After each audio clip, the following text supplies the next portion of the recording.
আসন্ন 2026 সালের বিধানসভা নির্বাচনকে সামনে রেখে রাজনৈতিক দলগুলির মধ্যে প্রস্তুতি শুরু হয়েছে জোর কদমে। সেই প্রেক্ষিতেই হুগলির 2 নম্বর আরামবাগ কংগ্রেস কমিটির সভাপতি ভবানী প্রসাদ মণ্ডলের সঙ্গে এক বিশেষ সাক্ষাৎকারে তিনি দলের বর্তমান অবস্থান, ভবিষ্যৎ কৌশল ও রাজনৈতিক মতাদর্শ নিয়ে খোলামেলা আলোচনা করলেন। ভবানীবাবু জানান, কংগ্রেস ইতিমধ্যেই নির্বাচনের জন্য সম্পূর্ণভাবে প্রস্তুত। প্রার্থী নির্বাচনের প্রক্রিয়া চলছে এবং যিনি জনগণের কাছে সবচেয়ে গ্রহণযোগ্য হবেন তাকেই প্রার্থী করা হবে বলে তিনি স্পষ্ট করেন। তার মতে আগের তুলনায় কংগ্রেসের সংগঠন এখন অনেক বেশি শক্তিশালী। তিনি বলেন, কংগ্রেস ক্যাডার নয়, জনভিত্তিক দল, তাই জনগণের সমর্থনই দলের আসল শক্তি। রাজনৈতিক ইতিহাসের দিকে ফিরে ভবানীবাবু জানান, তার রাজনীতির সূচনা বর্ধমান বিশ্ববিদ্যালয়ের ছাত্র জীবনে। 1982 সালে তিনি ছাত্র পরিষদের ভাইস প্রেসিডেন্ট নির্বাচিত হন এবং 1983 সালে গোঘাট 2 নম্বর অঞ্চল থেকে কংগ্রেসের প্রার্থী হিসেবে জেলা পরিষদের নির্বাচনে প্রতিদ্বন্দ্বিতা করেন। এরপর একাধিক নির্বাচনে সংগঠনের গুরুত্বপূর্ণ দায়িত্ব পালন করে তিনি জেলা নেতৃত্বে পৌঁছান। বর্তমানে তিনি হুগলি জেলা 2 নম্বর আরামবাগ কংগ্রেসের কমিটির সভাপতি হিসেবে সাংগঠনিক পুনর্গঠনে সক্রিয় ভূমিকা নিচ্ছেন। বর্তমান রাজ্য সরকারের বিরুদ্ধে ক্ষোভ প্রকাশ করে ভবানীবাবু বলেন, রাজ্য জুড়ে দুর্নীতি, স্বজনপোষণ ও সন্ত্রাস চলছে, উন্নয়নের নামে চলছে প্রতারণা।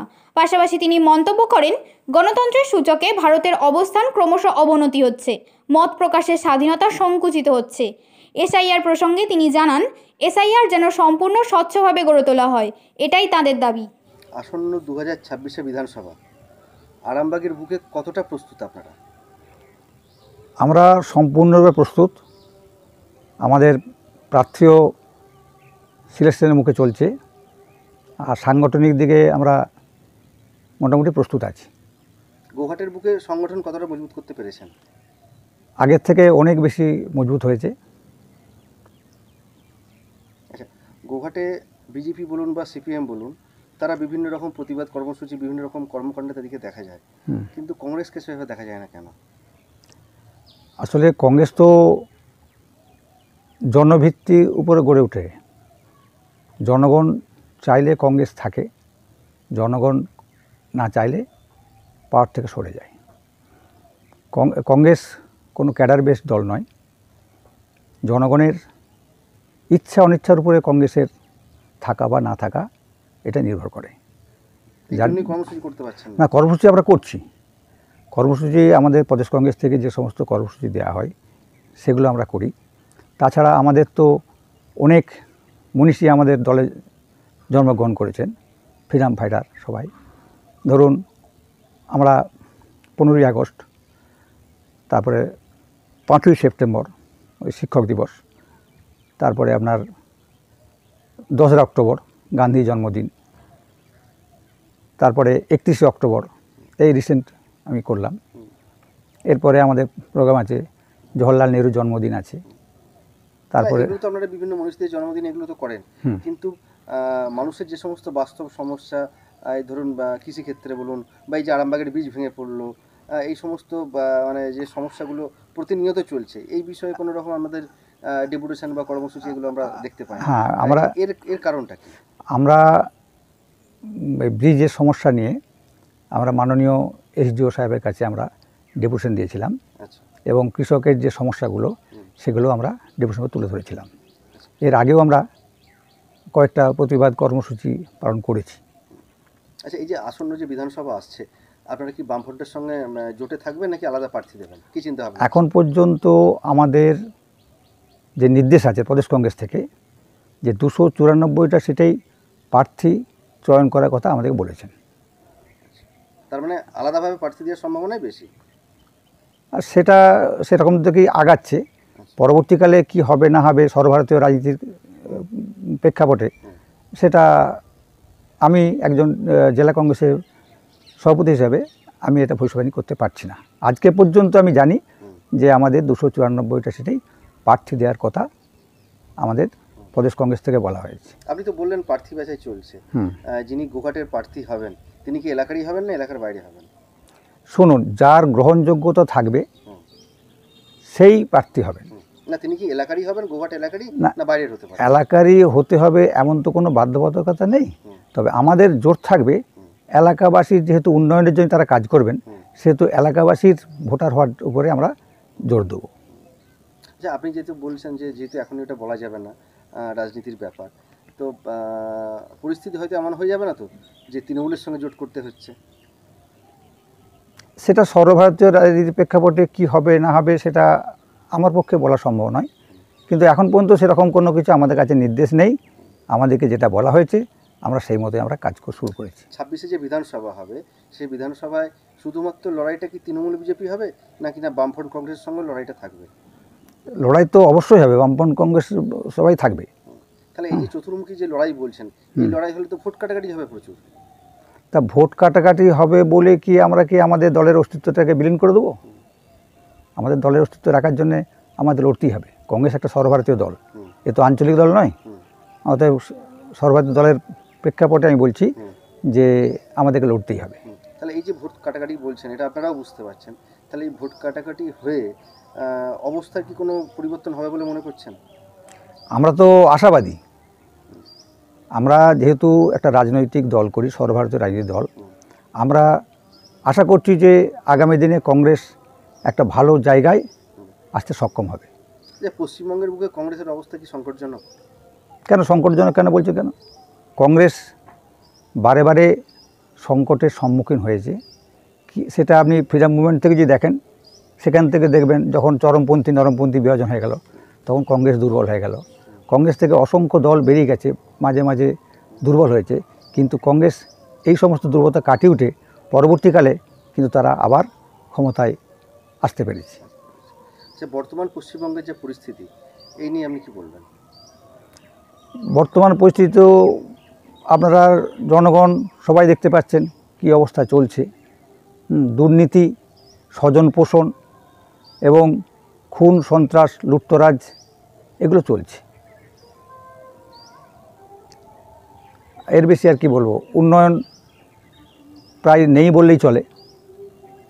বিধান রায়ের আমলে বা প্রফুল্ল সেনের আমলে বা সিদ্ধার্থ শঙ্করের আমলে যে সমস্ত উন্নয়ন হয়েছিল সে উন্নয়নের ছিটে ফোঁটা আমরা দেখতে পাচ্ছি না। অতএব মুখ্যমন্ত্রী হিসাবে মমতা বন্দ্যোপাধ্যায় এবং প্রধানমন্ত্রী হিসাবে নরেন্দ্র মোদী কতটা সাফল্য বলে আপনি মনে করেন? পুরোপুরি ব্যর্থ। আপনি যদি সর্বভারতীয় ক্ষেত্রে দেখেন, তারা দেখবেন গণতন্ত্রের সূচকে আজকে ভারতের অবনমন হয়েছে। মত প্রকাশের স্বাধীনতার ক্ষেত্রেও অবনমন হয়েছে। উপরন্তু ক্ষুধার ইন্ডেক্সেও ভারত পিছিয়ে গেছে।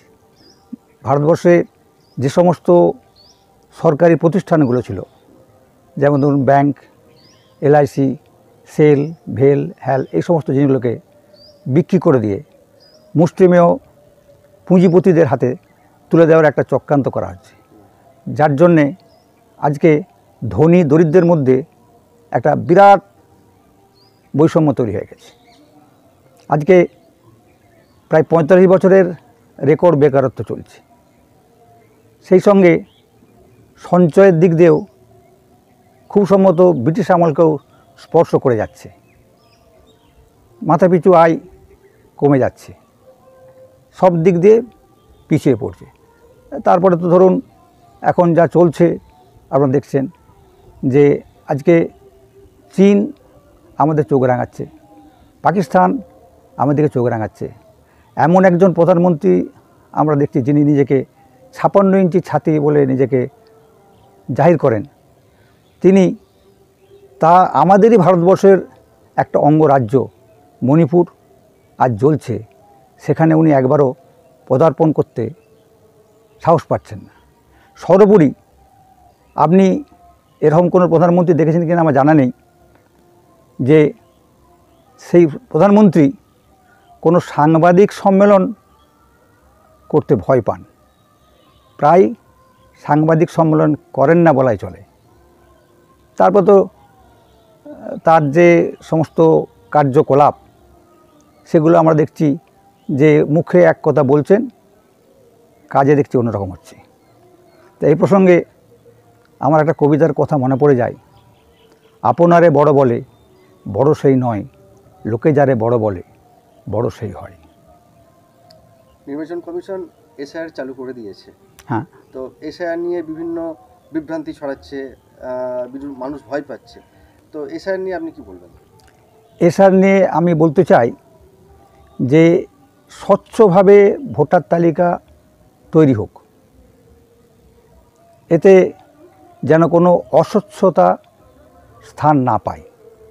বৈধ ভোটাররা ভোটাধিকার পাক, মৃত ভোটার বা ডবল এন্ট্রি বা ট্রিপল এন্ট্রির ভোটার তাদেরকে চিহ্নিত করা হোক, করে সেগুলোকে বাদ দেওয়া হোক,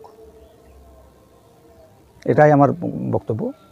মানে এসআইআর কাজটা যে সংশোধন যে হবে তাতে আপনি মত দিচ্ছেন? মত দেওয়া বলতে আমি তো মত দেওয়ার সম্পূর্ণ ভাগিদার নই, আমার মতামত তো থাকতে পারে, কিন্তু আমার মতামতের ভিত্তিতেই তো নির্বাচন কমিশন পরিচালিত হবে না। নিশ্চয়ই। তবে আমি বলবো যে এসআইআর তো আগেও হয়েছে, কিন্তু এই রকম যে সমস্যাগুলো যে সাধারণ ভোটারদেরকে সম্মুখীন হতে হচ্ছে, এই সমস্যাটার থেকে ওভারকাম করার দরকার আছে। কারণ ধরুন আজকে যারা আমাদের ভারতবর্ষের বেশিরভাগ মানুষ হচ্ছে অশিক্ষিত, তারা লিখতে পড়তে জানে না, তারা ফর্মটা ফিল আপ করবে কী করে? আমি একজনকে বললাম ফর্মটা ফিল আপ করিতে, সে আমার সঠিকভাবে ফর্মটা ফিল আপ করছে কি না সেটা আমি জানতে পারছি না, কারণ আমি পড়তে জানি না। তারপরে আমাদের বেশিরভাগ লোকের কাছেই কোনো মানে অ্যান্ড্রয়েড ফোন নেই যে তার দ্বারা যে কিছু সংশোধন করাবে তারও মানে কোনো ভিত্তি নেই, তাকে পরের মুখাপেক্ষী হয়ে থাকতে হবে। আগে আগে যে স্যার হয়েছে, যারা বিএলও হতেন তারা বাড়ি বাড়ি গিয়ে সন্ধান করতেন, করে তারা নাম নথিভুক্ত করতেন। কিন্তু এখন ওনারা দেখছি, আমি যা সেদিনে সর্বদলীয় বৈঠকে ছিলাম, ওনারা ফর্মটা দিয়ে যাবেন, কিন্তু ফর্মটা ফিল আপ করতে উনি ভোটারদের কোনো সাহায্য করবেন না, পরে এসে ফর্মটা কালেক্ট করে নিয়ে যাবেন। এই মানুষ আজকে তাদের দৈনন্দিন জীবনযাত্রাতে এত অসহায় হয়ে গেছে, এত অসুবিধার সম্মুখীন হচ্ছে, তারা এইগুলো ওভারকাম করে আবার নিজে নিজে, প্রথম কথা তাদের ফর্মটা সবারই ফিল আপ করার যোগ্যতা আছে কি না সে বিষয়ে আমাদের যথেষ্ট সন্দেহ আছে।